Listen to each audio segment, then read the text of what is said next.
नमस्कार मित्रों, इस समय आप सत्यवचन कार्यक्रम देख रहे हैं और सत्यवचन कार्यक्रम आपके जीवन और परमेश्वर के बीच के संबंध की एक कड़ी है। बल्कि जो जीवन आज हम जी रहे हैं वह परमेश्वर के कारण ही से है। हमारे जीवन को जीवित रखने की हमारे पास कोई योग्यता नहीं है। यदि हम पर परमेश्वर की दया ना हो तो आज हम जो कुछ देख रहे हैं या जो हैं या जो सुन रहे हैं और जो महसूस कर रहे हैं वे नहीं कर पाते। एक एक सांस जो हम लेते हैं वह उसके अनुग्रह के कारण से लेते हैं। तो क्या ऐसे परमेश्वर के बारे में हमें जानकारी नहीं रखना चाहिए? मुझे मालूम है कि आप में से कुछ लोग कहेंगे कि निश्चय यह जानना चाहिए, और कुछ कहेंगे कि हम जीवन तो बिना जानकारी के भी जी रहे हैं। लेकिन मित्रों, मैं आपको बता दूं कि परमेश्वर एक दिन एक एक व्यक्ति का न्याय करने वाला है, अर्थात हमारा सबका या हम सबका हिसाब लेने वाला है कि हमने क्या किया है। और जो कुछ हम इस पृथ्वी पर करते हैं उससे ये निर्धारित होता है कि इस जीवन के बाद हम अनंत सुख के भागी होंगे या अनंत दुख के भागी होंगे। इससे संबंधित बाइबल से 2 कुरिन्थियों अध्याय 5 से हम जीवन के अति महत्वपूर्ण प्रश्नों को और बातों को समझने जा रहे हैं। कृपया आप अपनी बाइबल निकालें, 2 कुरिन्थियों 5वां अध्याय खोल लें और अध्ययन के लिए तैयार हो जाएं। मेरे मित्रों, आइए आज हम अपने अध्ययन को आरंभ करते हुए 2 कुरिन्थियों के पत्र 5 अध्याय उसके 2 पद को पढ़ें। यहाँ पर लिखा है, इसमें तो हम कराहते और बड़ी लालसा रखते हैं कि अपने स्वर्गीय घर को पहन लें। हम इस घर में कराहते हैं। कराहने की अपेक्षा कोई कर भी क्या सकता है। कुछ वर्ष पूर्व मैंने अपने कार गैराज के ऊपर अपना अध्ययन कक्ष बनाया जो मेरे घर से लगा हुआ है। मैं आराधनालय के अपने कार्यक्रम में अध्ययन नहीं कर पा रहा था, अतः मुझे यह कक्ष बनवाना पड़ा। कभी कभी जब मैं सीढ़ियों से उतरता हूं तो मुझे स्पष्ट बोध होता है कि मैं पहले जैसा नहीं रहा। पहले तो मैं उछलता हुआ सीढ़ियां उतरता था, परंतु अब प्रत्येक कदम पर कराहता हूं। मेरी पत्नी कहती है, कराहना धर्मशास्त्र आधारित है।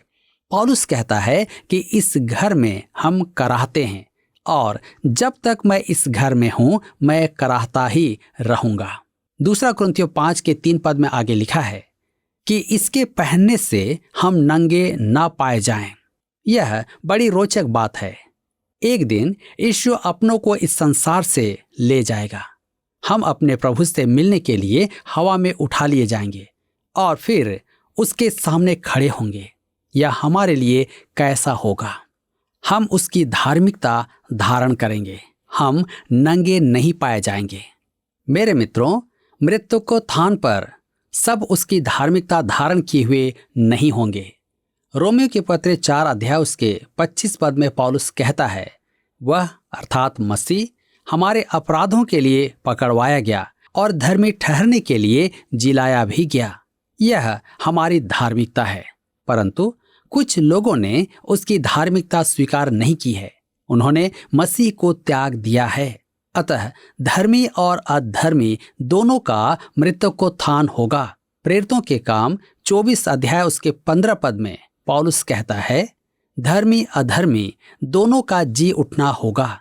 यीशु ने तो पहले ही कह दिया था, यूहन्ना रचित सुसमाचार 5 अध्याय के 29 पद में, जिन्होंने भलाई की है वे जीवन के पुनरुत्थान के लिए जी उठेंगे और जिन्होंने बुराई की है वे दंड के पुनरुत्थान के लिए जी उठेंगे। मेरे मित्रों, एक दिन आप उसके समक्ष खड़े होंगे। उस दिन क्या आप मसीह की धार्मिकता धारण किए हुए होंगे? क्या आप उस प्रिय द्वारा स्वीकार किए गए हैं? यहाँ यह भी कहना उचित होगा कि बाइबल एक ही न्याय का दिन नहीं कहता है। न्याय के दिन अनेक हैं। पहला, मसीह द्वारा क्रूस की मृत्यु भी न्याय का एक दिन था।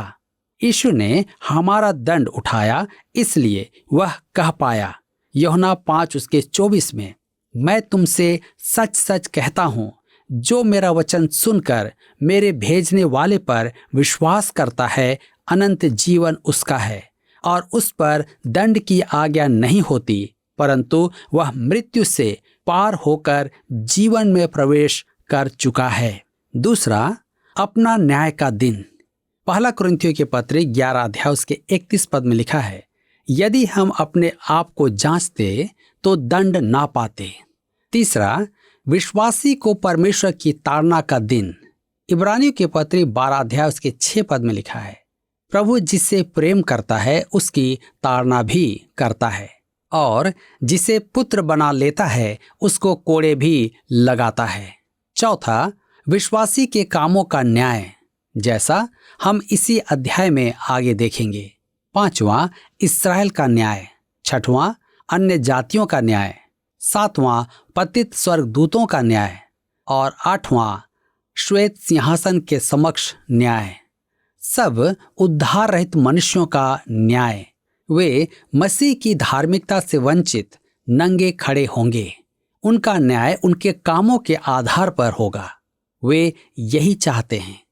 दूसरा कुरिन्थियों के पत्र 5 अध्याय के 4 पद में हम पढ़ते हैं, और हम इस डेरे में रहते हुए बोझ से दबे कराहते रहते हैं, क्योंकि हम उतारना नहीं वरन और पहनना चाहते हैं, ताकि वह जो मरणहार है जीवन में डूब जाए।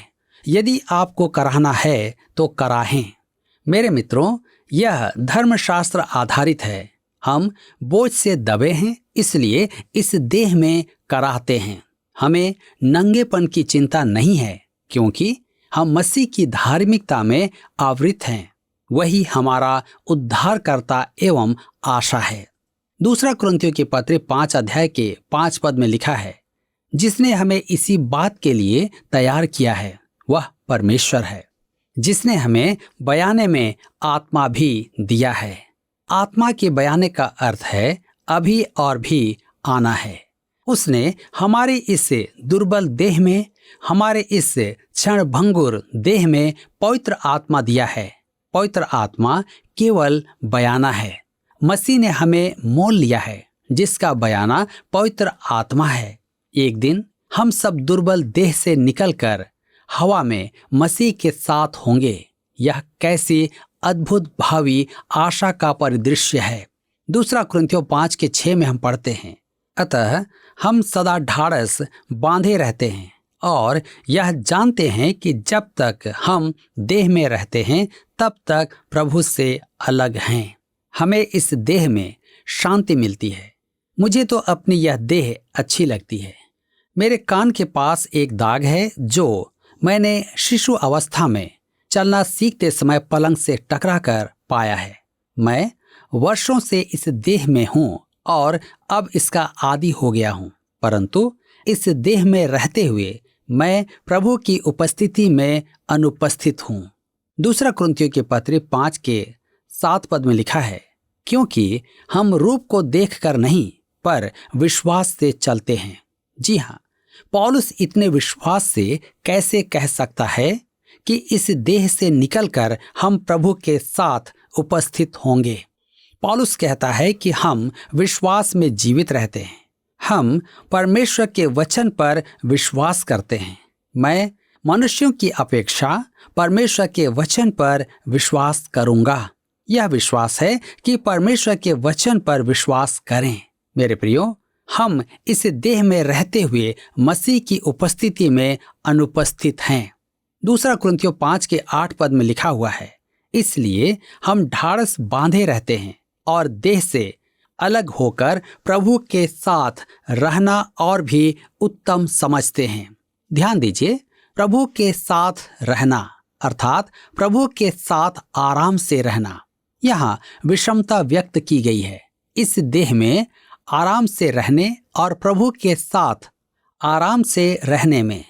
स्मरण रखें, आत्मा नहीं मरती है, वह मसीह के पास चली जाती है।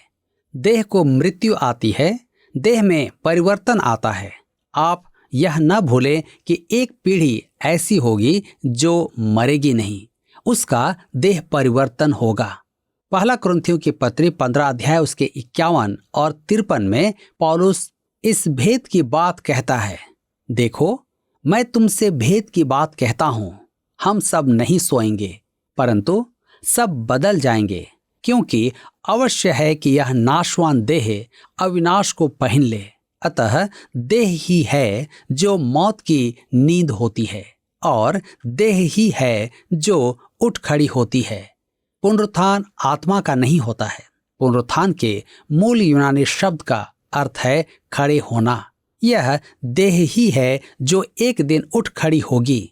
इन बातों को जानते हुए हम विश्वास का जीवन जीते हैं। 2 कुरिन्थियों 5:9 में हम पढ़ते हैं, इस कारण हमारे मन की उमंग यह है कि चाहे साथ रहें चाहे अलग रहें, पर हम उससे भाते रहें। मन की उमंग वही शब्द है जिसे पौलुस पहला थिस्सलुनीकियों की पत्री 4 उसके 11 में प्रयत्न कहता है। चुपचाप रहने और अपना काम काज करने और अपने अपने हाथों से कमाने का प्रयत्न करो, अर्थात अपना काम करने की उमंग रखो। हमारे मन की उमंग ऐसी हो कि हम उसके समक्ष ग्रहण योग्य ठहरें। इसका अर्थ यह नहीं कि महापुरुष बनने की उमंग रखें। उस प्रिय में हम स्वीकार किए जाते हैं। पौलुस इसे इफिसियों की पत्री 1 उसके 5 और 6 में स्पष्ट करता है। अपनी इच्छा के भले अभिप्राय के अनुसार हमें अपने लिए पहले से ठहराया कि यीशु मसीह के द्वारा हम उसके लेपालक पुत्र हों, कि उसके उस अनुग्रह की महिमा की स्तुति हो जिसे उसने हमें उस प्रिय में सेंतमेंत दिया। मसीह में ग्रहण किया जाना परमेश्वर के समक्ष मेरी दशा है। परमेश्वर मुझे मसीह में देखता है और वह मेरे लिए मेरी हर एक आवश्यकता बन जाता है। बुद्धि, धार्मिकता, पवित्रता, मुक्ति। देखिए 1 कुरिन्थियों की पत्री 1:30 में, वह मेरी सिद्धता है। परमेश्वर मुझे मसीह में देखता है और सिद्ध पाता है। आप इस सिद्धता में कुछ नहीं जोड़ सकते। जिसके पास 100% कुछ है तो उसके पास पूर्णता है। हम विश्वासियों के पास मसीह है और उस प्रिय में ग्रहण किए जाते हैं। मसीह में ग्रहण योग्य ठहरना प्रत्येक विश्वासी की दशा है। मेरे मित्रों, उसके द्वारा ग्रहण किया जाना एक अलग बात है। यह हमारे जीवन आचरण की अवस्था है। क्या हम मसीह के लिए जी रहे हैं? क्या हम उसके द्वारा ग्रहण योग्य ठहरने की उमंग रखते हैं? ग्रहण योग्य ठहरने का अर्थ यह नहीं कि सबके ऊपर पांव रखकर शिखर तक पहुंचे। मुझे चिंता है कि हमारे मसीही काम में आज अनेक जन ऐसे हैं, वे अपने लिए नाम कमाना चाहते हैं। डॉक्टर जी कैम्पबेल मॉर्गन ने कहा कि वह इस समस्या से संघर्षरत थे। सेवा में बुलाए जाने से पूर्व वे एक शिक्षक थे। यह एक अति पावन पल था। उन्हें परमेश्वर की बुलाहट का बोध हुआ। तू वचन की सेवा के लिए निश्चित रूप से अलग किया गया है। अब यह बता कि तू एक प्रसिद्ध प्रचारक बनना चाहता है या मेरा सेवक बनना चाहता है। डॉक्टर मॉर्गन के मन में पहला विचार उभरा कि वह एक महान प्रचारक बने। यह एक अच्छी उमंग थी। परमेश्वर ने फिर पूछा, तू एक प्रसिद्ध प्रचारक बनना चाहता है या मेरा सेवक बनना चाहता है? अंत में डॉक्टर मॉर्गन ने जान लिया कि उसे चुनाव करना है। अतः उन्होंने कहा, हे धन्य प्रभु, मैं किसी भी बात की अपेक्षा तेरा सेवक बनना चाहता हूँ। वह एक अज्ञात प्रचारक बनना चाहते थे। मेरे विचार में परमेश्वर ने उन्हें अपना सेवक तो बनाया, साथ ही में एक महान प्रचारक भी बनाया। कभी कभी हम सोचते हैं कि हमारे मन में जो उमंग उठती है उसके द्वारा हमें परमेश्वर के लिए बहुत बड़ा काम करना है, परंतु परमेश्वर कहता है कि वह हमें अपना सेवक बनाना चाहता है। आपको और मुझे उस स्थान पर आना है जहां हम कहने योग्य हों, हे प्रभु मुझे ले और जैसे तेरी इच्छा है वैसा कर, मुझे बना, मुझे तोड़ या जो उचित समझे कर। परमेश्वर ने यिर्मयाह के द्वारा कहा था 45 में, क्या तू अपने लिए बड़ाई खोज रहा है? उसे मत खोज, यह स्पष्ट ही है, नहीं है क्या? मेरे मित्रों, क्या आप अपने लिए बड़ाई खोज रहे हैं? आज बहुत से अयाजकीय और मसीही सेवक हैं जिनके मन में उमंग तो है परंतु स्वार्थ से पूर्ण है। क्या आप सच में परमेश्वर के सेवक बनना चाहते हैं? यदि हाँ, तो आप अवश्य कुछ ऐसा कर पाएंगे जिसके लिए वह आपको बड़ा प्रतिफल देगा। मैं सच कहूं तो यह मेरी चिंता का कारण है। मैं यह सुनिश्चित करना चाहता हूं कि मैं उसका सेवक बनूं। पहली बात हम देखते हैं, मुझे उसके समक्ष खड़े होकर अपनी सेवा का लेखा देना होगा। आपको भी लेखा देना होगा। इससे हमें उसके ग्रहण योग्य ठहरने की प्रेरणा मिले। हम इस देह को त्याग कर प्रभु के साथ होंगे और उसकी धार्मिकता धारण कर लेंगे। वहां हमें अपने कामों का लेखा देना होगा। अतः हम उसमें ग्रहण योग्य ठहरे तो हमारे हित में अच्छा है। दूसरा कुरिन्थियों 5:10 में लिखा है, क्योंकि अवश्य है कि हम सबका हाल मसीह के न्याय आसन के सामने खुल जाए कि हर एक व्यक्ति अपने अपने भले बुरे कामों का बदला जो उसने देह के द्वारा किए हों पाए। यह न्याय आसन है। कुरिन्थ नगर में आज भी न्याय आसन का खंडहर उपस्थित है। हमने वहां इसके चित्र लिए हैं। वहां बैठकर नगर के न्यायी नागरिकों का न्याय करते थे। जीवन मृत्यु का कोई प्रश्न ही नहीं उठता था। मसीह के न्याय आसन के समक्ष केवल विश्वासी उपस्थित होंगे। यह उनके पापों का न्याय नहीं है, क्योंकि मसीह ने उनका पश्चाताप क्रूस पर कर दिया है। यह न्याय प्रकट करेगा कि आपको प्रतिफल मिलेगा या नहीं। अवश्य है कि हम सबका हाल मसीह के न्याय आसन के सामने खुल जाए। मेरे मित्रों, आपको यह नहीं भूलना है कि वह विश्वासियों को देख रहा है। सब विश्वासियों का न्याय होगा कि देह के कामों का प्रतिफल पाएं। हमारे मसीह आचरण का वहां न्याय होगा। हमारे दैहिक काम जो हमने किए हैं उसकी उपस्थिति में हम इस पुरानी देह में नहीं होंगे। वह हमसे पूछेगा कि हमने इस देह को यहाँ पृथ्वी पर कैसे रखा। फिलिपी की कलीसिया को लिखे पत्र में पौलुस इस प्रश्न का उत्तर सुझाता है। पहला अध्याय के 21 पद में, मेरे लिए जीवित रहना मसीह और मर जाना लाभ है। आगे वह कहता है कि कूच करके मसीह के पास चले जाना बहुत अच्छा है, परंतु उन विश्वासियों के लिए वह इस देह में रहना चाहता था कि उनके मध्य सेवा करे। वह इस संसार में रहकर मसीह का सुसमाचार सुनाना चाहता था। मेरे मित्रों, मेरी दशा उस बालक के समान थी जिसने उपदेशक के पूछने पर कि कौन कौन स्वर्ग जाना चाहता है हाथ नहीं उठाया। सबने हाथ उठाया, केवल इस बालक ने हाथ नहीं उठाया। तो उपदेशक ने पूछा, तुम स्वर्ग जाना नहीं चाहते? उसने कहा, मैं अवश्य जाना चाहता हूं, परंतु आज के लिए आपके पास स्वर्ग जाने वालों का बहुत बोझ है। उसी बालक के समान मैं भी तुरंत स्वर्ग जाना नहीं चाहता। पौलुस भी नहीं जाना चाहता था। वह कहता था कि वह इस देह में थोड़ी देर और रहना चाहता है कि सुसमाचार प्रचार कर पाए। वह अपनी देह से मसीह का महिमान्वन करना चाहता था कि ग्रहण योग्य ठहरे और प्रतिफल पाए। मेरी भी यही मनोदशा है। मैं इस देह में रहना चाहता हूं और जितना अधिक हो सके उतना अधिक परमेश्वर का काम करना चाहता हूं। यह विश्वासियों की पहली प्रेरणा है। हम सब मसीह के समक्ष उपस्थित होंगे और अपने अपने जीवन का लेखा देंगे। मैं फिर कहता हूं कि यह प्रकाशित वाक्य की पुस्तक 20 अध्याय उसके 11 से 15 पद का श्वेत सिंहासन नहीं है जहां केवल उद्धार से रहित मनुष्य खड़े होंगे। यदि आप विश्वासी हैं तो आपका नाम जीवन की पुस्तक में लिखा है और अनंत जीवन आपका है, परंतु आपको मसीह के न्याय आसन के सामने खड़ा होना होगा कि प्रतिफल पाने के लिए आपका न्याय हो। आप और मैं उसके समक्ष खड़े होंगे। इससे हमें प्रेरणा मिलेगी कि योग्य ठहरने हेतु उसकी सेवा करें।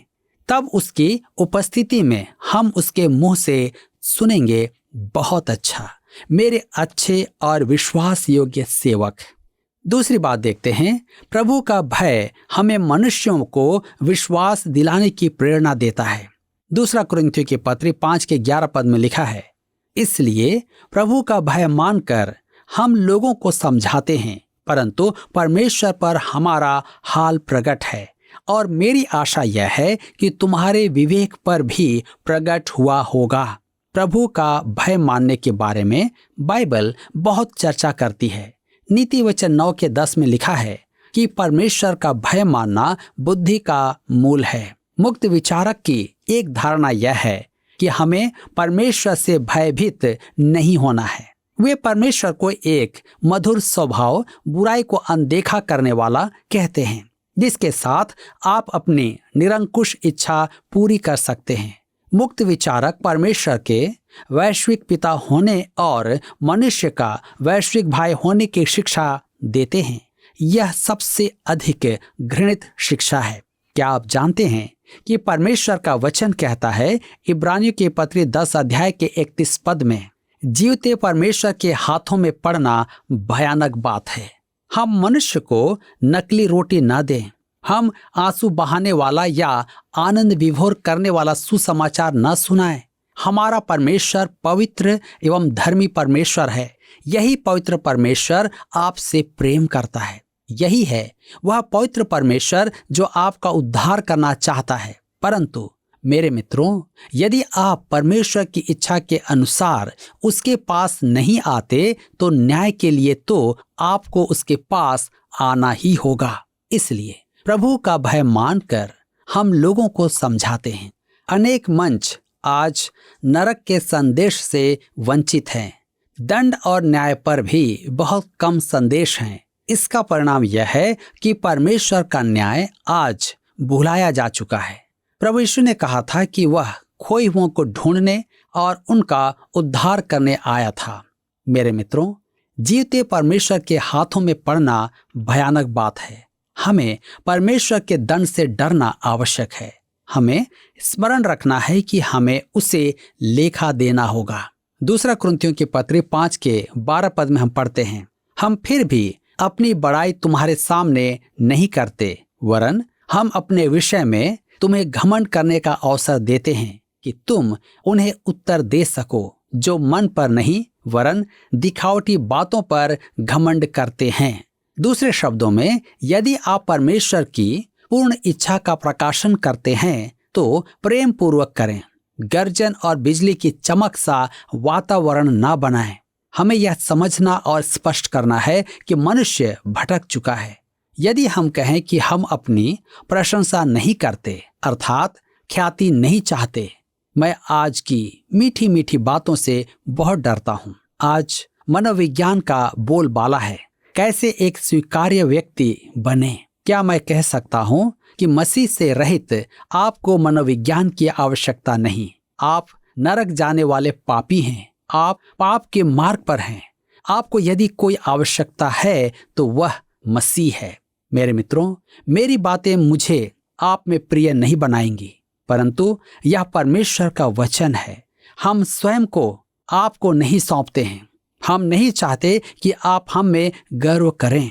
हमारे लिए महत्वपूर्ण बात है कि परमेश्वर की भली और भावती इच्छा प्रकट करें। वचन के प्रचार के पीछे हमारी प्रेरणा उसका न्याय है। यही एक बात है जो कलीसिया के सोए हुए सदस्यों को जगाएगी। क्या आज आप अपने न्याय के लिए तैयार हैं? प्रभु आपको इस वचन के द्वारा आशीष दे और आप सबकी सहायता करें। पिछले प्रश्न का उत्तर है डी, सुसमाचार का। विश्वासियों की मिट्टी के बर्तनों में सुसमाचार का धन रखा गया है। आज का प्रश्न है, हमारे अध्ययन में परमेश्वर के वचन के आधार पर कितने प्रकार के न्याय का उल्लेख किया गया है? ए 6, बी 7, सी 8, डी 9। मित्रों, इस प्रश्न का उत्तर हमें कल सुबह 6 बजे से पहले विकल्प ए, बी, सी या डी के साथ अपना नाम, पता, स्थान के साथ 9651433397 पर SMS या WhatsApp करें। सभी विजेताओं को विशेष पुरस्कार प्रदान किए जाएंगे। धन्यवाद। क्या आपको यह कार्यक्रम पसंद आया? अभी हमें एक मिस कॉल करें और आप अगले विजेता हो सकते हैं।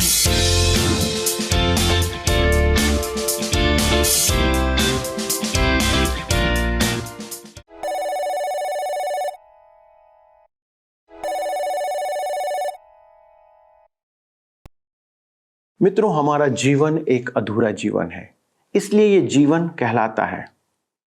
कौन कह सकता है कि उसने पाप नहीं किया? ऐसा कोई भी नहीं जो कह सकता हो कि उसने पाप नहीं किया है। इसका अर्थ है कि हम न्याय के अधीन नाश होने के लिए हैं। दोस्तों, ये हमारे जीवन का दुखद सत्य है। जब तक हम अपनी इस अवस्था से परिवर्तित नहीं हो जाते, हम नाश होने वाले न्याय के अधीन बने रहते हैं। दोस्तों, हमें न्याय से डरना चाहिए, क्योंकि हम 100% शुद्ध नहीं हैं। और यदि हम 100% शुद्धता को प्राप्त करें तो हम परमेश्वर के सन्मुख खड़े होने के लिए तैयार हो जाते हैं। जो 100% शुद्ध है वही हमें इसके योग्य बना सकता है, और वो केवल यीशु है। जो सदा के लिए जीवित है वही हमें 100% शुद्ध बना सकता है और रख सकता है। यदि यीशु, जो मनुष्यों में से 100% शुद्ध है और मृतकों में से जी उठा है, उसकी शिक्षाओं को अपने जीवन में स्वीकार करते हैं, तो परमेश्वर हमें उसमें होकर देखता है और हम सदा के जीवन में नाश होने से बच जाते हैं। यही नहीं, इस जीवन में हम अपने मन मुताबिक या संसार के अनुसार जीवन नहीं जिएंगे, परंतु परमेश्वर के मार्ग में बढ़ने से उसके अनुसार जीवन जिएंगे। तो न्याय के दिन हम इनाम प्राप्ति के लिए तैयार होंगे, ताकि हमारा अंत उस रीति से हो। इसलिए दोस्तों, मैं इस जीवन को स्वीकार करने के लिए आपको प्रोत्साहित करता हूं। इससे पहले कि बहुत देर हो जाए, या जब आप कहें कि अब जीवन जीने में मन नहीं लगता है, तब तक का इंतजार ना करें। आज ही वो दिन है। आज ही परमेश्वर के पास आइए और आज ही अपने आप को परमेश्वर के सन्मुख समर्पित करें। अगले प्रसारण में इस अध्ययन को आगे बढ़ाएंगे। तब तक परमेश्वर की आशीष में बने रहें। प्रभु आपको आशीष दे।